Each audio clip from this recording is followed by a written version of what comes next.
another story that fits into our category of empathy. So as I read it, think, who has empathy?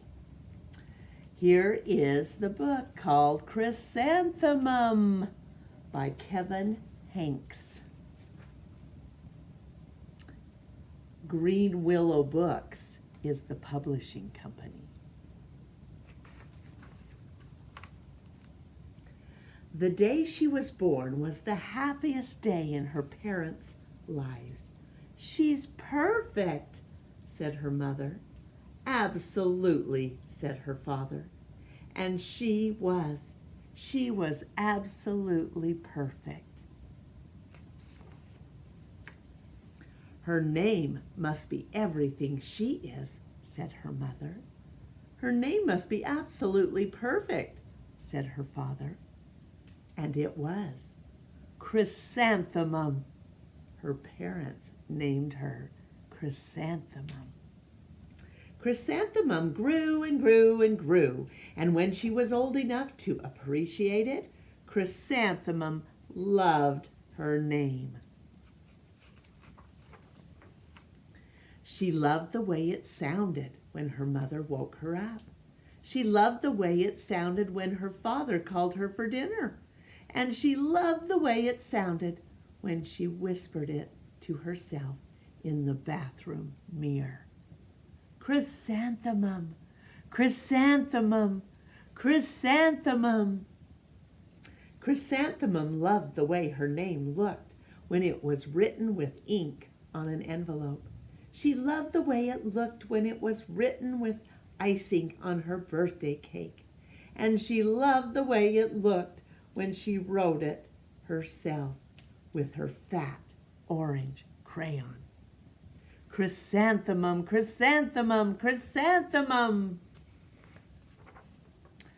Well, Chrysanthemum thought her name was absolutely perfect, and then she started school. On the first day, Chrysanthemum wore her sunniest dress and her brightest smile. She ran all the way. "Hooray!" said Chrysanthemum, "school!" But when Mrs. Chud took roll call, everyone giggled upon hearing Chrysanthemum's name. "It's so long," said Jo. "It scarcely fits on your name tag," said Rita, pointing.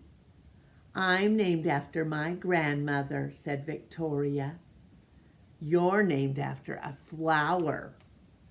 Well, Chrysanthemum, she wilted. She did not think her name was absolutely perfect. She thought it was absolutely dreadful. Well, the rest of the day was not much better. During nap time, Victoria raised her hand and informed Mrs. Chud that Chrysanthemum's name was spelled with 13 letters. That's exactly half as many letters as there are in the entire alphabet, Victoria explained. "Well, thank you for sharing that with us," Victoria said. "With us, Victoria," said Mrs. Chud. "Now put your head down."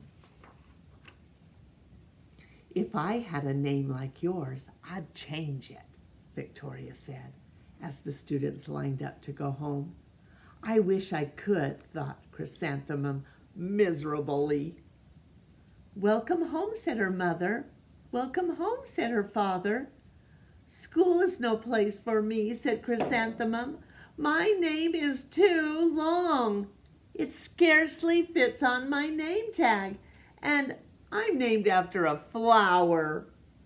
"Oh, pish," said her mother. "Your name is beautiful and precious and priceless and fascinating and winsome," said her father. "It's everything you are," said her mother. "Absolutely perfect," said her father. Chrysanthemum felt much better after her favorite dinner, macaroni and cheese with ketchup, and an evening filled with hugs and kisses and parcheesi. Well, that night, Chrysanthemum dreamed that her name was Jane. It was an extremely pleasant dream. The next morning, Chrysanthemum wore her most comfortable jumper. She walked to school as slowly as she could. She dragged her feet in the dirt. Chrysanthemum, chrysanthemum, chrysanthemum, she wrote. She even looks like a flower, said Victoria as Chrysanthemum entered the playground. Let's pick her, said Rita, pointing. Let's smell her, said Jo. Chrysanthemum wilted. She did not think her name was absolutely perfect. She thought it was absolutely dreadful. Well, the rest of the day was not much better. During nap time, Victoria raised her hand and said, "A chrysanthemum is a flower. It lives in a garden with worms and other dirty things." "Thank you for sharing that with us, Victoria," said Mrs. Chudd. "Now put your head down." "I just cannot believe your name," Victoria said, as the students lined up to go home. "Neither can I," thought Chrysanthemum miserably. "Welcome home," said her mother. "Welcome home," said her father. "School is no place for me," said Chrysanthemum. "They said I even look like a flower. They pretended to pick me and smell me." "Oh, pish," said her mother. "They're just jealous and envious and begrudging and discontented and jaundiced," said her father. "Who wouldn't be jealous of a name like yours?" said her mother. "After all, it's absolutely perfect," said her father. Chrysanthemum felt a trifle better after her favorite dessert, chocolate cake with buttercream frosting, and another evening filled with hugs and kisses and parcheesi. Parcheesi is a game. Well, that night, Chrysanthemum dreamed that she really was a chrysanthemum. She sprouted leaves and petals. Victoria picked her and plucked the leaves and petals one by one until there was nothing left but a scrawny stem. It was the worst nightmare of Chrysanthemum's life.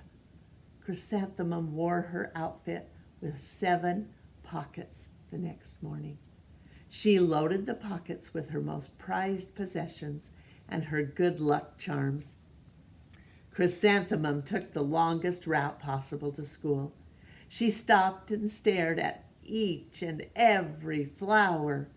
"Chrysanthemum, chrysanthemum, chrysanthemum," the flowers seemed to say.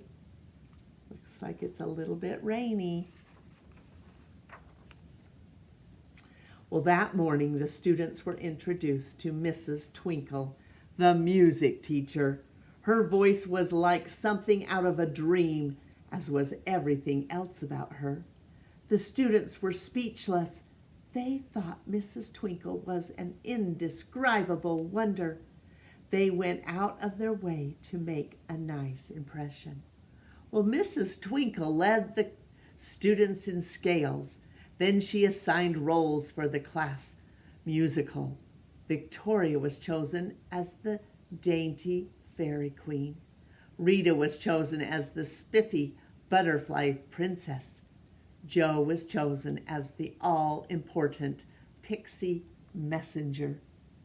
And Chrysanthemum was chosen as a daisy. "Chrysanthemum's a daisy. Chrysanthemum's a daisy," Jo, Rita, and Victoria chanted, thinking it was wildly funny. Chrysanthemum, she wilted. She did not think her name was absolutely perfect. She thought it was absolutely dreadful. "What's so humorous?" asked Mrs. Twinkle. "Chrysanthemum," was the answer. "Her name is so long," said Jo. "It scarcely fits on her name tag," said Rita, pointing. I'm named after my grandmother," said Victoria, "and she's named after a flower."